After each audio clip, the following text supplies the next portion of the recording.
What's the deal, y'all? This is Chris. I'm the moderator right now of Room 212. Right now we have BJ in the background, we have DJ in the background, we have Dante, and then we also have our special guest, AJ, the CEO of the Spence League. We have myself, Chris Childs. This is Room 212. Socialists make sure the whole team straight. Tryna rock out with them bands, what I call a Green Day. Brody keep the pack on him, I thought he chill for Green Bay. Everybody.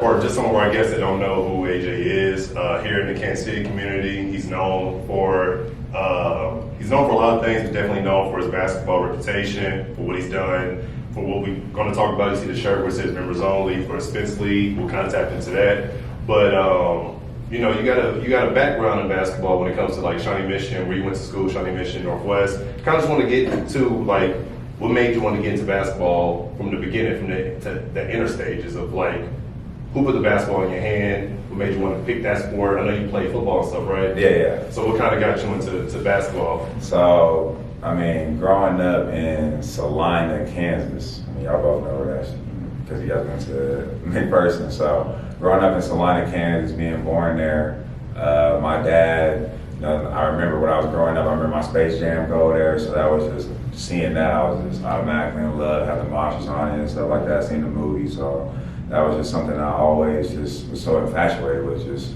my dad always had the game around me, always sat me in front of the game when it came to NFL games, NBA games, and stuff like that. And that's what kind of raised me after a while when I was there by myself, obviously before my little brother was born. So sports just kind of became full circle when it came from YMCA to growing up there to even when I moved to Shawnee. So it's just been, I don't even know, it's something that is attracted to me. My dad's kind of engulfed that in me, like it's a great way to raise somebody, teaches them values, morals, how to deal with success, how to deal with failure. You know what I'm saying? It's just one of those life teachers that you don't get just every day if you don't play sports. So, now you was a part of one of the most decorated youth programs. Oh yeah. The Kansas City Tar Heels. Yeah. Yes sir. Yes sir. Shout out Donnie Newton. Yeah. Talk about just that experience, because you know, if you're from Kansas City, it's really about 4 different programs that really just, you know, set the tone for a lot of the players.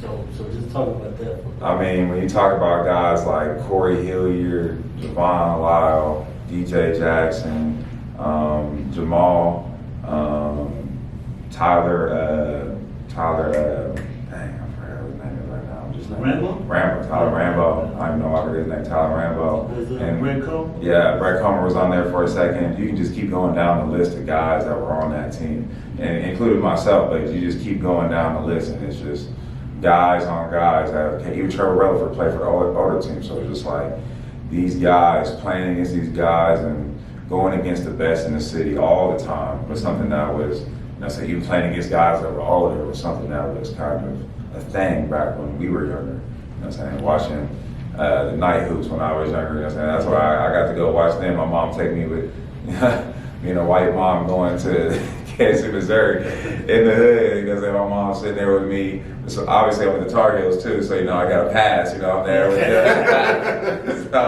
it was cool. I mean, oh man, that really brought my my free express, like how to play. I remember one time when I played with them, before that I used to play so robotic. And when I played with Nodi, I just felt like all my anger came out, you know, everything. You know what I'm saying? Anger to happiness is just playing my way and playing fast, and that's something that I brought when I coach right now. So it affects me to this day for sure. So Tar Heels, that was like the elementary, middle school. Yeah. Till you get to high school, and then I started playing with Pump and Run, LJ Goolsby. Shout out LJ. I mean, he's the founder of that program. Now it's Run GMC. Mm-hmm. So just that whole program, and obviously him seeing that I needed to play more like a guard, and seeing, you know what I'm saying, trying to steer my direction as that through his program. I was so blessed. I played with a lot of great players in that program too. I mean, also seeing, and you know, I'm going in. We all practice together in pump and runs. That's how I was, you know, 16, 15, 17. So I'm in one-on-ones going against Mike Dixon. I'm in one-on-ones going against Trevor Rutherford. I'm in one-on-ones going against, you know what I'm saying, dudes my age, Brett Comer, we had Jahi Carson at the time, who was from Arizona, playing for us, living in Kansas at the time. So it was, we had some great, you know what I'm saying, great, yeah, we had some great guys. So it was fun. It's fun. Ricky Krecklow, I mean, you can keep going. I mean, there were some guys on there. There's some guys on those teams. So then you transitioned to Shawnee Mission Northwest. Yeah, right? Northwest. Yeah. So I hadn't even been to a game till I was in high school. So it was just like Like a high school game. Yeah, high school game. Gotcha. Like, that's my first game going to playing in a high school game. It was my first game at Shawnee Mission Northwest. Like I was always with Tar Heels, you know, always in the internet. For all I thought I was going to Sumner or whatever. I'm playing in KCK, you know what I'm saying? We playing against everybody. So it's like I'm playing in KC Mo, playing at Center, playing at Central. So it's like playing the Boys and Girls Club. I never really played in Shawnee like that. And we played out of state too. We went to AU Nationals and stuff like that. So never really played in the state like that. So What would you say is the differences for people that don't know, for our viewers that's outside of Kansas? How would you like describe the difference of playing an inner city school versus playing at Shawnee?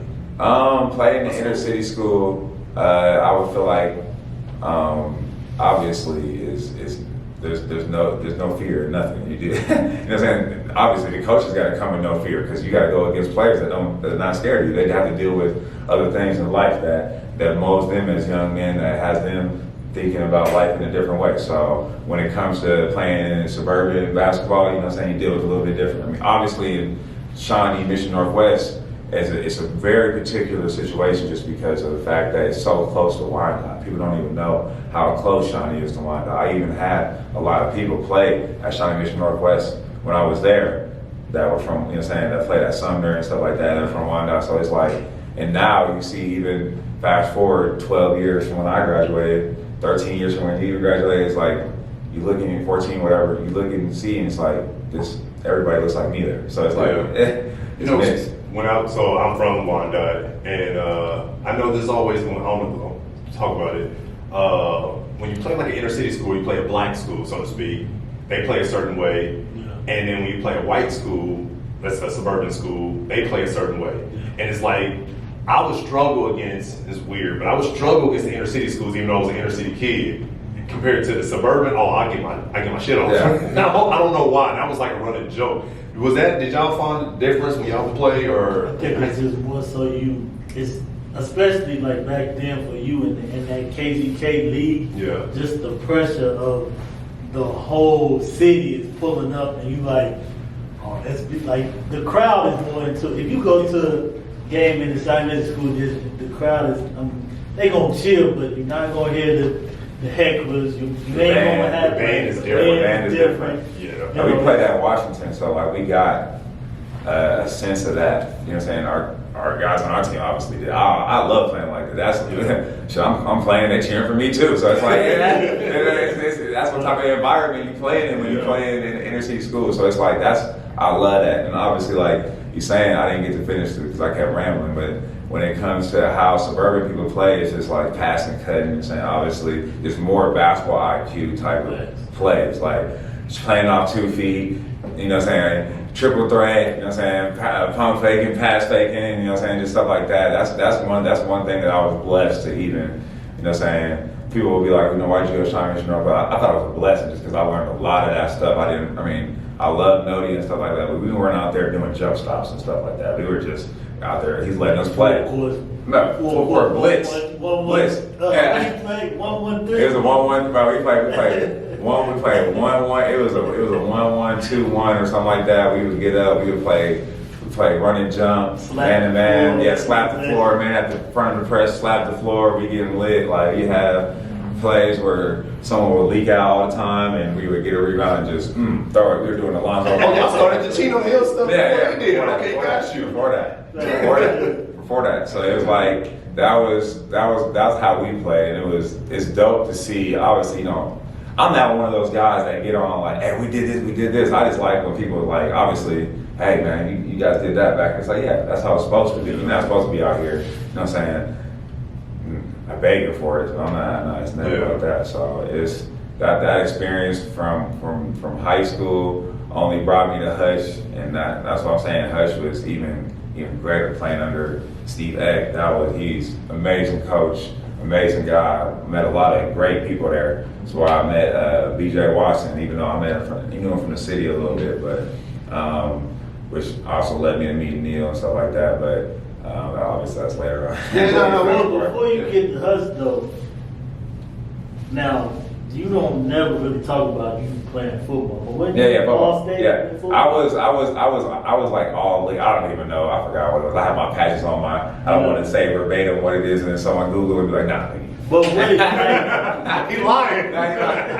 but what made you like you was just like I'm just. So I started playing football when I was younger. I started playing football when I was like in 4th grade. I played soccer. You know what I'm saying? Played soccer. That's why I always tell parents, have your kids play any sport. Because no matter what, it's going to help them with that. Whatever they love, one sport's going to help them with whatever it is. Just like baseball, I was terrible at baseball. That helped me with my self-esteem, like knowing that I'm not the best at everything. So, you know what I'm saying? I know what to look for, know what I need to do. So when it came to soccer, I was pretty good at that, but I like to hit people. So like, that's why I played football. I started playing that. I was really good for a while. I mean, I was scoring 4 touchdowns a game type stuff at the wide receiver position and playing free safety. I was getting 4 interceptions a game. So it's like, you know what I'm saying, I'm looking like the young Randy Moss out there. That was one of my favorite wide receivers besides Terrell Owens. But just playing that game, I just felt like it just, like I said, it just was part of that cultivating in me as a basketball player. I could have easily played Division I football for sure. I didn't play my junior year in high school just because of the type of play that we were playing in high school. We were a running team, so it didn't make sense for me to play. I was just like, I'm just out here blocking. I'm gonna get hurt, and I really want to play. I really want to play basketball, but at the same time, I love football just because of how fun it is when I can go out there and just do what I love to do. But I came out my senior year. It was fun. We got, you know what I'm saying, second farthest we only won state once and twice actually, like a major sport in Cheyenne Mission Northwest. So like it was a pretty big deal when we went there. We got to like the final 8 or whatever and lost, but it was cool. I love football. Football's amazing. Amazing. So then transition, obviously, all-time leading scorer at Cheyenne Mission Northwest, all-time assist leader. Both of those recently were just now broken. Those records stayed up for almost a decade. Yeah, decade. So then you transition from there to then you already mentioned that you went to Hutch Community College, which is known as like a powerhouse. Mm-hmm. It's one of the powerhouses in the JUCO ranks. You went 1 or 2 years there? I went 2 years there. Okay. 2 years. And then after that, like, so. Undefeated season, Region 6 champions. Shout out my guys. So, how was that experience, like just going the JUCO route? Because it's a whole different animal compared to like. Well, for me, it was like everybody. Obviously, when I was in high school, they was like, where are you going to school? They're thinking, I'm wearing a Texas hoodie. They're thinking I'm going to Texas. Like just how naive people were back then, just about color sports and stuff like that. It was one of those things that definitely humbled me and made me into the player I was when I ended at Long Beach State. It was great. I mean, those 2 years, I wish it was a 4-year program. I mean, it was. I mean, we had our now like that's why I love Hush and I love that I was there just because I was able to help set the president for what it is now. I mean, after we left, they won the national championship in 3 years after we left. And then after we went to the national championship, as we went to the national tournament for the first time in 15 years, they revitalized the contract. So then they started redoing the sports arena. So they got all brand new stuff there. They got 3 gyms in there. We used to practice in some type of little cracker box gym, like with the walls and the out of bounds were like an inch from each other. The 3-point line was right next to it. So it's like you smacking into walls and you playing in there. So now they got 3 gyms. They got own training facility in there and stuff like that. So just being a part, laying the foundation for that program, helping doing that, even though we didn't get a chance to win a national title there, but just bringing back that winning mentality there was pretty dope. Now I knew of you a little bit before you got to us, but I know we was kind of talking off camera. And one thing that really drew me to you, I would say, was the sneakers that you wore on the court. You was in that era of the kicks on court. So just talk about some of the sneakers that you was wearing. Wasn't just, sometimes if you ain't wearing basketball shoes, you wearing retros, you might wear some Karachis or something. But I was like, oh, hold on. He pulled out the answers.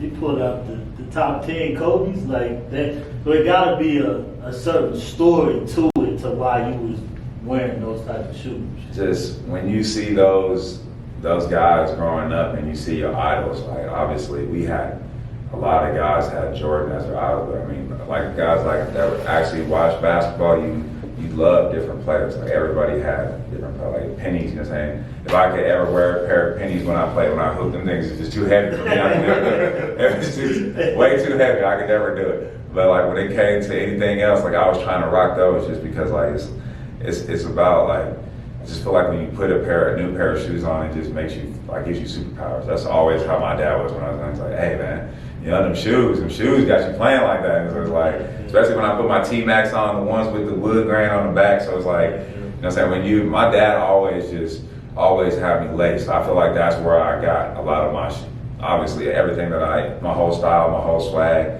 everything I do is obviously who I'm named after. So it's like, that's who, this is my dad. So it's like, that's what I'm trying to embrace, you know what I'm saying, all my life, you know what I'm saying, when you grow up, when things don't go right, you be like, I want to be better than you. It's like, why don't you just try to be that person besides just do a couple things differently, because that person was still a good person. But, you know what I'm saying, that's what I'm saying, I'm my dad. Like he loved shoes. He look at him, but he was like more the guy that had like, I know your dads were probably like this, like dress shoes too, big dress shoes, Stacey Adams type guy, like, but he also had, you know what I'm saying, his sports shoes and stuff. So I like the sports shoes. I was always on those. So when it came to Jordans, when it came to any type of shoe, Dadas, I got a picture of me some Dadas. Shout out to the Trail Yeah, the Trail Spirilos. Yeah, not the ones with the spinners on them, but I had the Dada. I was rocking the Dadas, for sure. No. Hey, that's what East Bay, like, that's what, you know what I'm saying, he used to get the magazine, he used to look through the magazine, he'd be like, ooh, like, oh, look at this, like, I want these shoes, like, I want these. That's before social media was even a thing, obviously. But like, that's what I do kind of miss that, like, when I was younger, just always, I used to mow lawns to get my shoes. My mom wasn't about shoes like that. My mom was like, you better be getting A's. Yeah, facts. You better know how to read. I don't care I'll give you. Can you read? That's what my mom was about. So everything else, anything else like that, it was on me or my dad. So that's definitely where I got my swag and all that stuff. That's what inspired me to do that.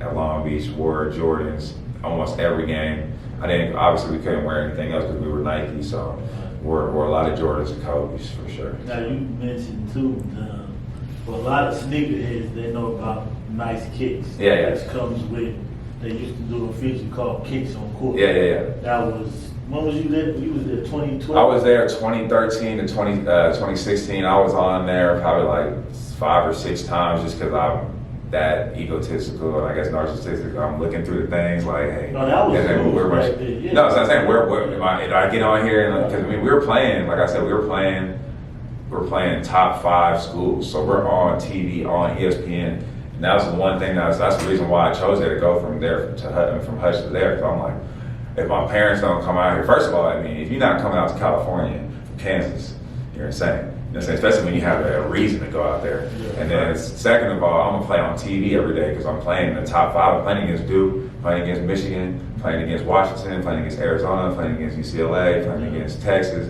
I can keep going. Louisville, I can keep going up. You know what I'm saying? Like I tell people all the time. When I played at Long Beach State, I guarded 15 draft picks.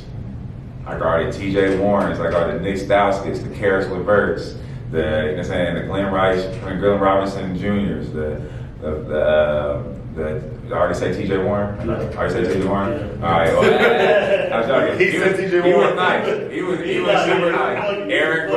Aaron Gordon, Nick Johnson.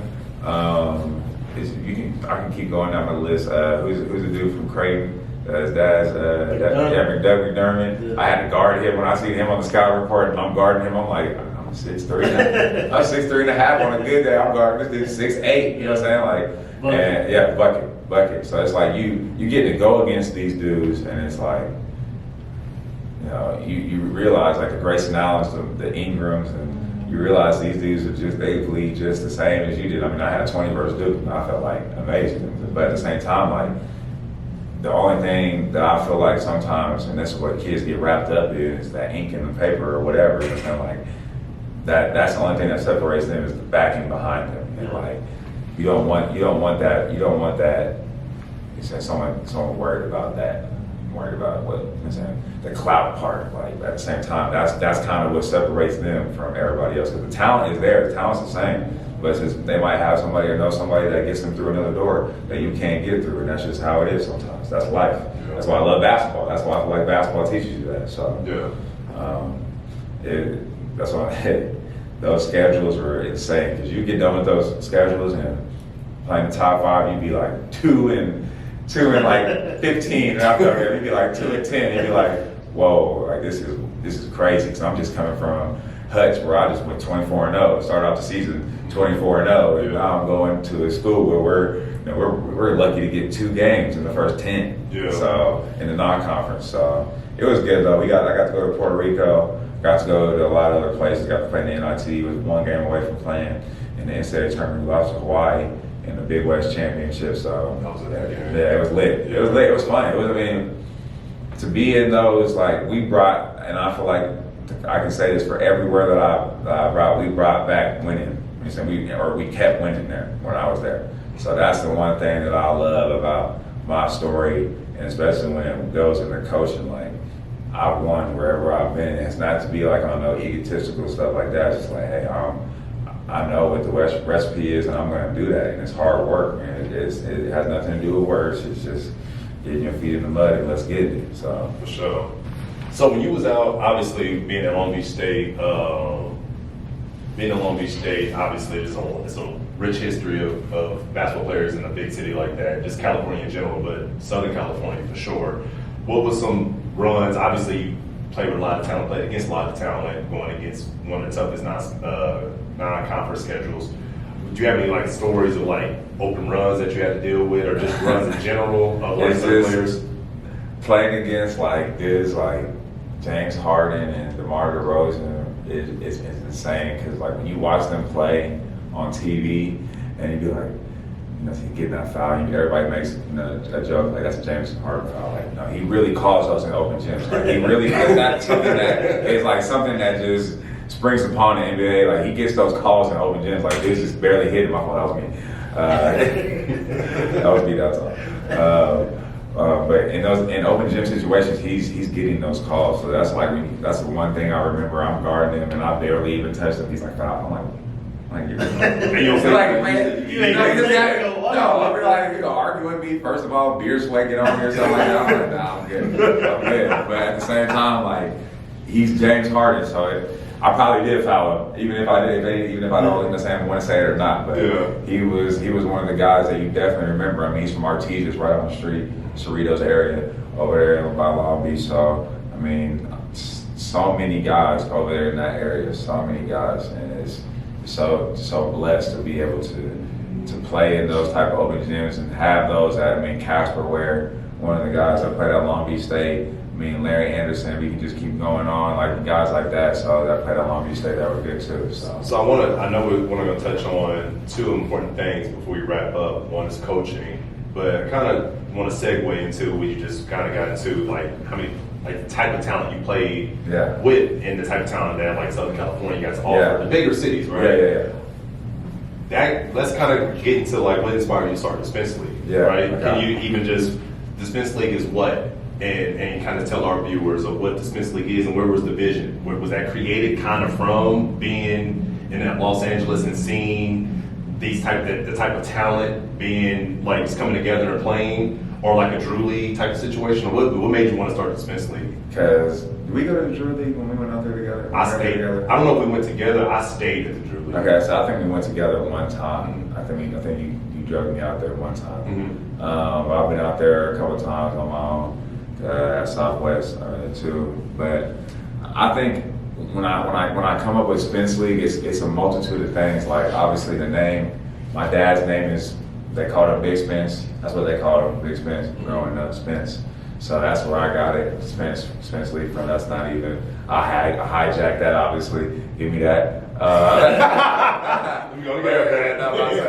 It's obviously something just for our name, but and then like my dad was the owner too, so I feel like my dad owned clubs and stuff like that. My dad owns a gym right now, so it's like my dad's always, you know what I'm saying, put that into me. And then like when I go throughout my life, I always love basketball, so that's one thing that you can put into the Spence League. That's something common from my journey.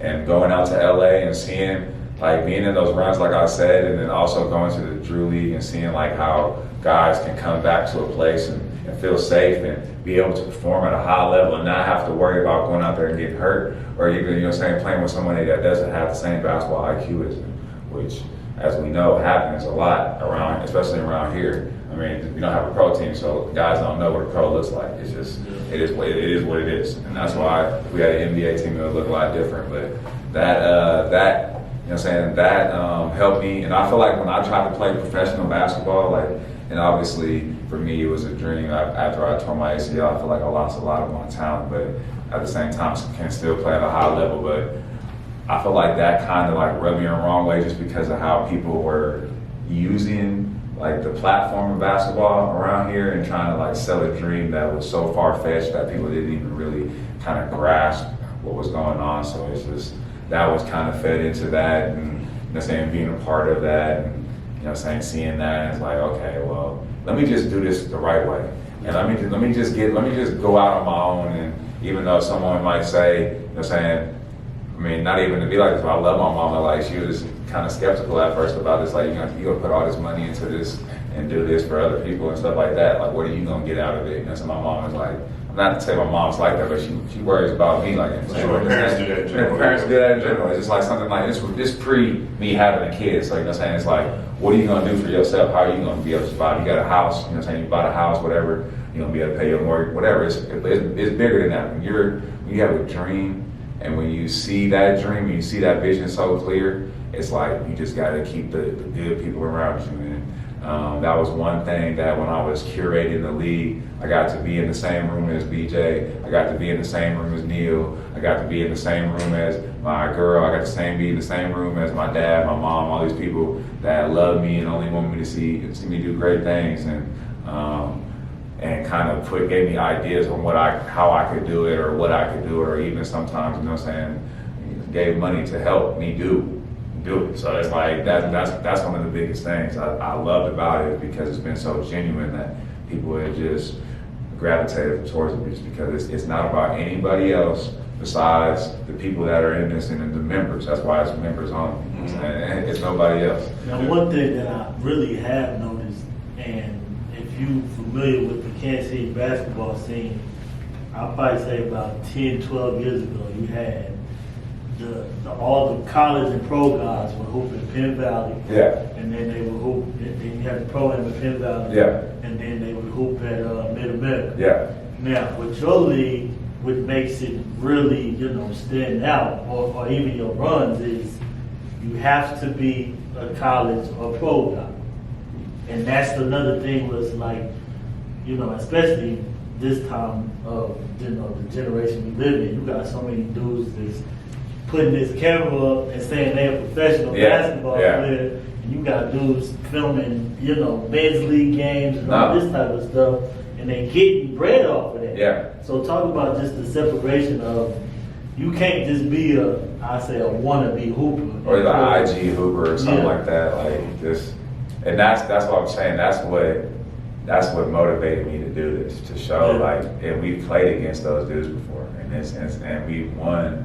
You know what I'm saying? We won a money tournament this past year. We won $8,000. Mm-hmm. All my members, we went down to Wichita, won every game by, 20. We had one game where we hit a buzzer beater to win, but other than that, it was 15 plus every game. So it was like, I knew from there, and it's my confidence coming out, but I knew from there that I was on to something, just because like these guys are such good basketball players. It hasn't been seen around here something like this since night hoops, and nothing like this in Kansas. Nothing has ever been like this in Kansas, and that's why I think it's so special, and I'm so blessed, is because nothing has ever been done like this on my side of the woods, at our side of the woods. I mean, we from Kansas, so it's like you can't put that up there with no measuring stick. It's just like we the first. We trying to make a lasting impression. It took the Drew League 40 years to get to where they were.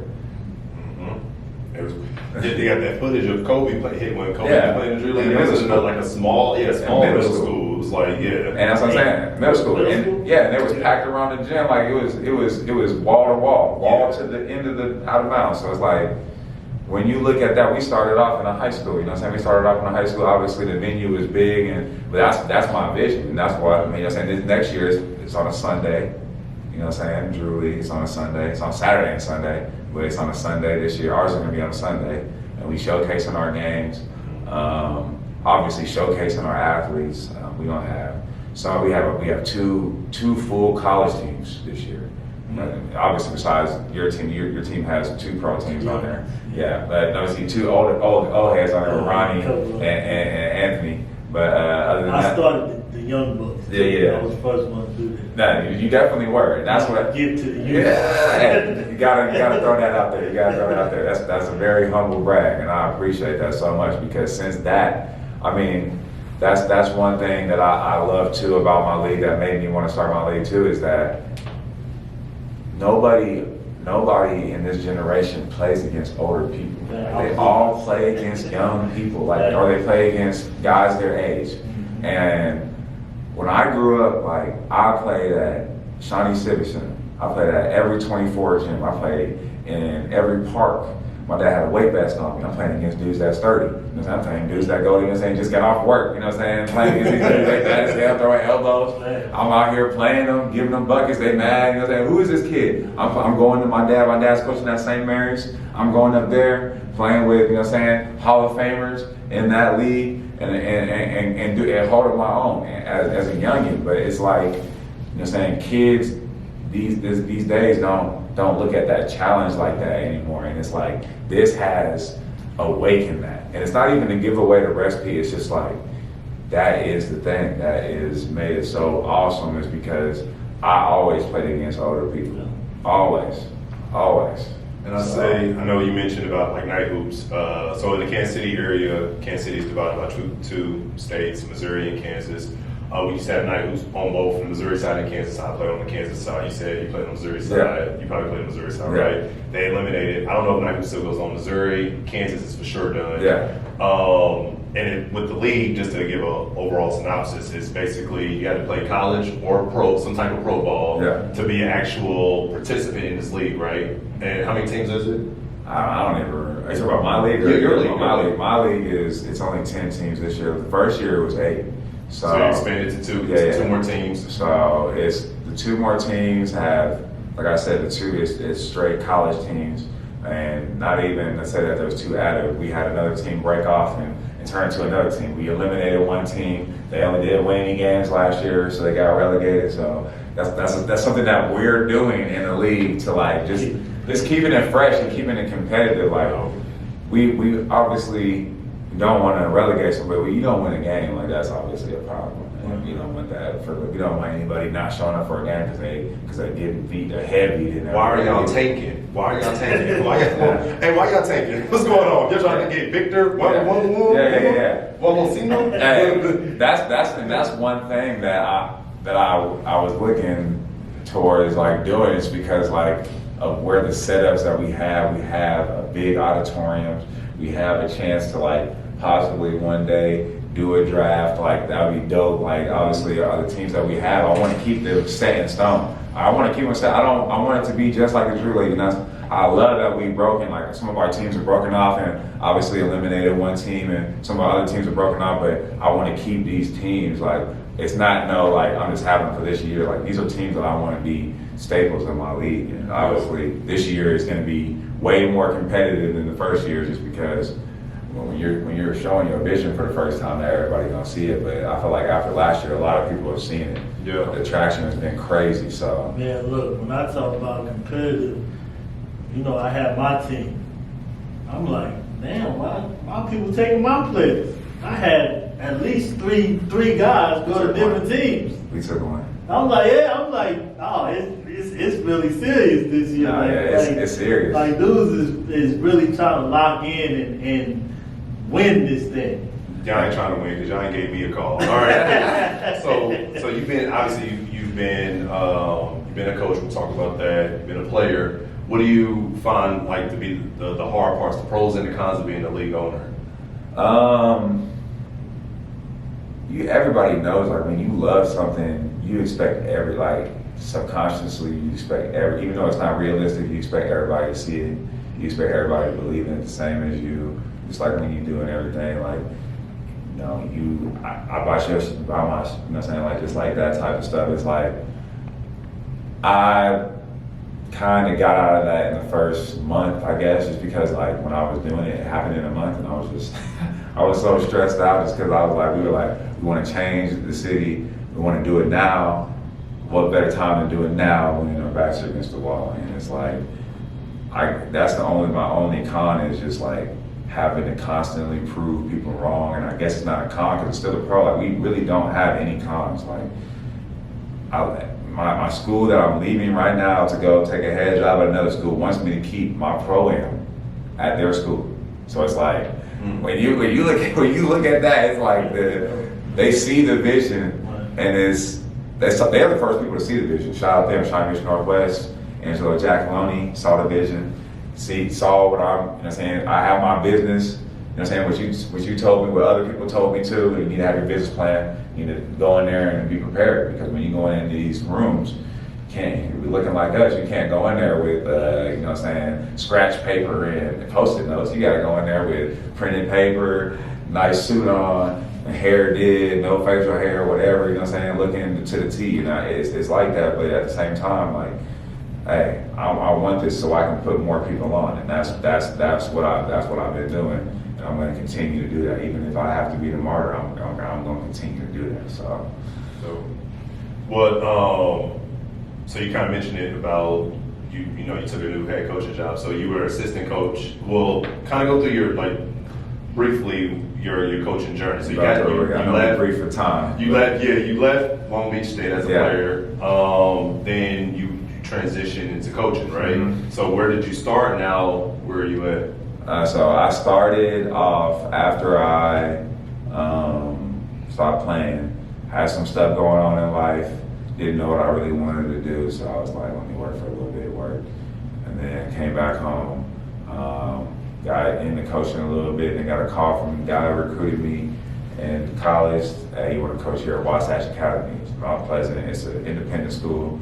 They're starting to play all around the country against Mount Verge and all these other type of schools. Like, it's something that's kind of new. Like, listen, come do it with me.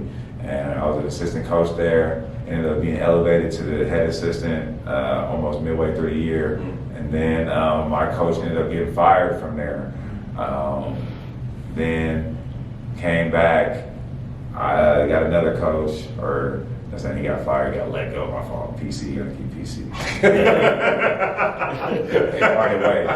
Parted ways. Yeah, definitely parted ways. Mutually parted ways.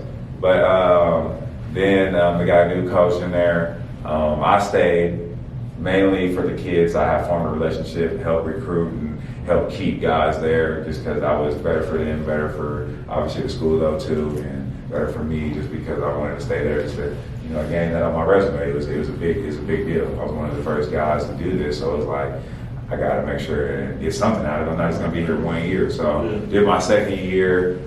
We made it to Geico Nationals, lost in the first round. Went home. My grandpa was sick, so I was like, man, I got to get home. He got a year to live, battling dementia, and took care of him for a year. Hit up one of my favorite head coaches, even though I never got to play for him, David Burch. At the time, he had just got the Northwest job, seen it on Facebook. I hit him up and I was like, hey man, what? I said, good luck and bring back winning. And he was like, he had DM'd me and he was like, hey man, what are you doing? I was like, what do you mean? Like, what are you doing? And I'm like, hey, you want me to be a part of this? And he was like, yeah, I got something. It might not be appealing for you. It's a freshman B job. And I was like, okay. I was like, I want to get back into coaching. My grandpa had told me that he wanted to see me coach before he passed, so it was like one of those things, like I was gonna do it no matter what. Yeah. I just needed a break from it, obviously, to be with my grandpa. I mean, as you know, coaching takes up a lot of your life, especially when you're pouring in you about it and you about the kids. So doing that, and for that year, we won games. You know, I had the B kids, so you know, everybody looks at the B kids like, hey, it's the B kids. To me, it's just the kids that haven't unlocked that confidence yet, and they have the skill. They were good enough to make the team. They just don't have that confidence to do a lot of the things that the A kids do. Yeah. So it's just like unlocking that, and some of those guys are getting minutes on varsity now. So it's like it's obviously pretty cool. Shout out to the B team. B team. Chris was a part of the B team. Whoa. Hey, Shout out Chris. Chris. You feel me? Don't put the camera on. Don't put the camera on. But the B team is, I hate to put, words and letters and, titles on it or whatever, but the B team is one of those things where we both looked at each other and were like, hey man, we're gonna make this the best of what it is right now, and we did. And after that year, I got elevated to JV, and that JV went really good that year. We only lost like 6 games or something. I had all freshmen, and I had 1 junior. It was like what? It was like I really didn't have anybody, and then I had like experience in playing in those games because you're playing against dudes that are a lot bigger than there, but not freshman basketball. So after that year, we got in the lab a lot. And we went to the KU camp, did really good, won the KU camp, which propelled us into the season going undefeated, and that led me into getting this head coaching job at Shawnee Mission West. So. Well, no, we're not gonna downplay it. So you went to Shawnee Mission Northwest. That's in the Shawnee Mission School District, right? Yeah. And so it's been brought to my attention that you are now the second ever African American coach in the Shawnee Mission School District. Yes, right? yes. That's amazing. That's amazing. How do you? So that school is at Shawnee Mission West. Yeah, Shawnee Mission West. So how do you feel about that? Like now being a head coach of your own. A head How coach. do you describe the demographic of the Shawnee Mission Oh, okay. School? So the Shawnee Mission So schools. people know like how big this is. This is you look at, especially when we were coming up, it's changed a lot now. I mean, obviously it's changed a lot. Shawnee Mission East is kind of the same. A lot of rich people live over there, so the demographic is going to be more Caucasian. Shawnee Mission South more Caucasian, a little bit black because it's kind of on the state line border, a little bit south over the park. Like that. You look at Northwest is more of it's a lot of mixed people, a lot of Indian, a lot of Mexican, it's very diverse. So you look at it, it's beautiful. I love it. Shawnee Mission North is the same thing. Shawnee Mission West is black and Mexican and a little bit of white. Like that's what it is there. That's what it is there. So it's one of those things. When I grew up over there, I grew up in obviously Salina. When I moved up here, my parents were divorced, and my mom just got remarried to my stepdad and moved into this duplex, which was in the west parking lot of Shawnee Mission West. And it was like Section A housing over there too, like low income housing, all that. And it was just like when you live over there and like you see like the school, you be like, oh damn, that's nice as hell, that's right in the backyard and all that other stuff. But at the same time, it was like one of those things. When I took the job, I was like, man, I was one of these kids over here at one time. Like I went to Comanche, which was the feeder school to Shawnee Mission West, for a little bit before I went to Shawnee Mission Northwest feeder schools. But it's the demographic over there is what the world is going to be. We don't take over good things. We start good things, and that's the thing. Like I don't mind starting a good thing at something that's bad right now. It's just what it is. It came with the quotes. It came with the quotes. I gotta respect it. My first players meeting, and this is one thing that I love about Spence League too, because this is why I created Spence League, just so I could obviously cultivate playing the right way. That's one thing that I didn't harp on when you asked me that. Playing the right way. You know what I'm saying? The ball doesn't always have to be in your hands. You're actually more dangerous without the ball in your hands. People aren't focused on it. You know what I'm saying? This is how it is. It's what it is these days. So like, playing the right way is huge. It's huge, and that is obviously something that I'm trying to bring over to Shawnee Mission West. Hopefully, Hopefully. We'll see. Yeah. We'll see. No, it's like sports can imitate life. Yeah. You play the right way, play the right way. No, yeah. You know? And the kind of what you've been speaking of this whole time with like when you say you played, what sport did you suck at? Baseball? Yeah, baseball. I did suck at baseball. Yeah, so that you work on your self-esteem. But Yes, we're not gonna be great at everything. You know what I mean? No, yeah, 100%. Like you got to be able to. That's why I feel like a lot of kids, people want to blame it on social media, and I feel like a lot of kids only focus on one sport for so long. So when they do something or they're not good at something in that sport, they take it really, really hard because they haven't had a chance to play all these other or fail at something. Fail at something. Everybody wants to be the best, or thinks that I tell them to do something, and I deal with this in training sometimes. Like I tell a kid to do something, and we're working on it, and obviously they're doing bad at it, and they're just like, oh my God, I suck. Like I can't do it. It's like, hey, like we're doing this for a reason. That's why we're in here. Like if we're not doing this, we're not in here practicing on your right hand because you're the best right hand to live, in the state.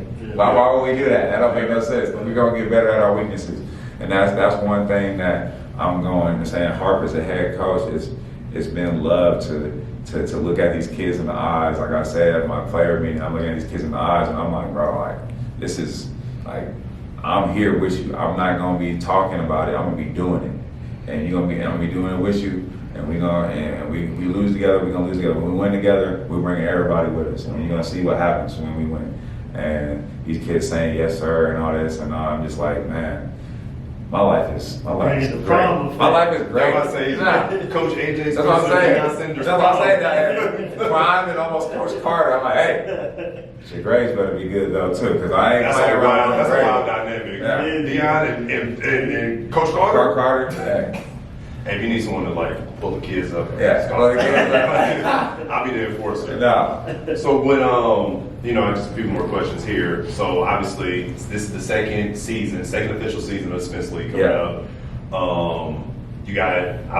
was one of the MCs, me and Jooby Truth and I, shout out to him.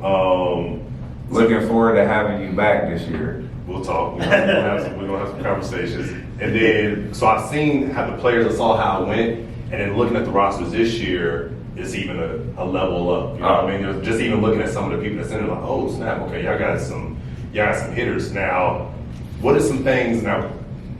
Players what are some ideal players that you would love to see eventually play in the Spence League that is from the Kansas City area that you haven't had a chance to grasp? Well, I know it will come in a couple of years just because like you have to establish that this is a safe environment, obviously. This is a place where people can play. Mm-hmm. It's a place where people can obviously do their thing and not have to worry about somebody having some secret grudge on them just because they made it to the NBA and this person didn't, right? And that's one thing that I really want to harp on. And not even to harp on because it's not a thing. I want to keep it that way because that's the thing that I feel like we got Christian Braun in the building last year. We didn't go up in his face and take pictures of that and do all that. We got it on film. Yeah. Duh. You get that on there? What did you mean? What did you mean? Duh. What did you mean? Christian Braun in the building. Oh, hey, I'm gonna sneak past. Hey. But it was dope just because like that just means that like our league is hitting different dynamics. Even though Christian is in the same world as this Spence League. Same thing, and hopefully we can get him playing that one day. That would be awesome. Get a leaguer. We already trying to get Jacob Gilliard in the league this year. That's one. I want to see him in the league. I want to see every person that thinks they can play at a high level or thinks they know how to play at a high level and has that resume to put behind it. I want them to play in the league because I want them to see how real basketball players play. And I challenge everybody in the Kansas City area, like, hey, if you really, really think you can hoop, man, DM the Spence League, man. Not even. I don't want. Obviously, hold up, let me rephrase that. If you think you can hoop, people are crazy. They think they can hoop. If you have the resume to hoop, obviously, and I don't want to even, like I said, I don't want to sound arrogant. There's a lot of work. You know this. There's a lot of work that goes in the resume of hooping. So it's like if you have that resume of hooping and you play it, and you think you can, you think you can compete in this. As you see, I'm open to seeing, and that's one thing. I want to find somebody that we make their dreams come true, And it's not even make them. I want to help. I want to help someone get to the league. I want someone to come to the Spence League that was slept on, that didn't have any scholarships, that didn't have anything, that didn't have, everybody was against them, and we helped them turn into something that was a butterfly effect. That was that Frank Nitti story. Yeah, yeah, That Frank Nitti, 100%, 100%. He killed, so if y'all Yeah. know Frank, look him up, but he was, he used to play D1 with Damian Lillard at, it wasn't Weber. Weber State. It was Weber, Yeah. okay, yeah, at Weber. And then he just played at the Drew League a little bit, but then he went crazy on Denzel Valentine, I think. And it went viral, and now he's got all these opportunities because of it. And it sounds like, even the conversations we've had, the West Coast has Drew League, East Coast has like Duckman League or something. Dykeman, yeah. I thought Duckman, Dykeman's name, so. So I just I said Duckman. Duckman. Isn't it something called Duckman though? No. There's no Duckman. No. Do your Google search. It's like- on my Android phone, Siri. All right, I'll figure it out. But then you got the league in Florida where some of the players go and stuff. You got It the sounds Government League in Yeah. DC. so. It sounds like we don't have anything in the Midwest, and that's where you're establishing. Yeah, that is exactly what I'm establishing, and that's been the one thing. Like, I'm not even trying to be on no crab in a barrel type mentality. It's just like we have a vision. Like, we know that we are the league of Kansas City. We're the league that's going to be the betterment of the area. We're the league that's going to be here the longest. We have too many staples in the city that want to see this thing, do good, and that's the blessing that has came along with this thing. Like, being in the city and making the city greater is only gonna bring more things to the city. Like, I wish we had an NBA team so we could curate more talent. Yeah, for sure. Maybe with the Spence League, we'll curate more talent because kids will. I already have kids talking to me like, "Hey man, it's summertime." Like, little kids, you seen them at the league when you came last year. You seen them at the league when you came last year. What's going on? What's going on with the league once it started? And that the youth is something that we really want to attack this year and really try to do youth nights, really try to do all that type of stuff just to get them involved, because this is about them. This is about them and being able to see guys that they don't get to see all the time. You hear stories about guys going to the Dykeman League, guys going to the Drew League. It's because they couldn't afford to go to Madison Square Garden. Yeah. I want guys to pay $2 to come in there and see guys play for the real reason, not because I'm making money off it. I don't make no money off of this. I don't make nobody off of this. Say that louder. I do not make any money off of this, bro. They charge me. They charge me. So, event insurance. It was funny when they were doing the event insurance. They got these celebrities. I was like, hopefully not. Jesus. I want no more money. We got to have money for refs. We got to have money for. That's what I'm saying. We got the first. I'm gonna give a little teaser. I know we ran out of time. With the first game, we doing the trophy ceremony. You know what I'm saying? The first game is the two teams that played the championship last year. Dope. But that's a big thing for me too. Is, man, I tell I got a lot of young guys, Yeah. and I tell them the ones that were successful in the league last year, they had pretty good seasons. And Yeah. I tell them that too. I'm like, there's a lot of different connections in this league that say you might transfer or you might be on that borderline of trying to go overseas or something like that. You playing against these guys, you never know. You're There's building so many, and you look at the Marty Jacksons, you look at the Najee Williams, you look at the Jalen Mondays, you look at you can keep Andrew Orrs. You can look at these guys as examples. Solomon had a hell of a year last year. It's probably going to propel him to get a professional contract. He had such a great year last year. I mean, I've seen some stuff that I was like, whoa, what up? You know what I'm saying? Wait. There was some Jamal McMurray. You know what I'm saying? You've seen these guys from Kansas City that are just absolutely buckets, but absolutely just play the game the right way and learning to also, you know what I'm saying, do that at a winning volume. It's only going to make your stock go up. It's only going to make your pockets increase. Like, dudes overseas don't want losers, bro. They don't want losers. They don't want dudes with losing mentalities. They don't want dudes that can't win them games. They don't want anything like that. They want dudes that can win. And that's one thing that I love about the league. We don't play for money here, man. The biggest thing is pride.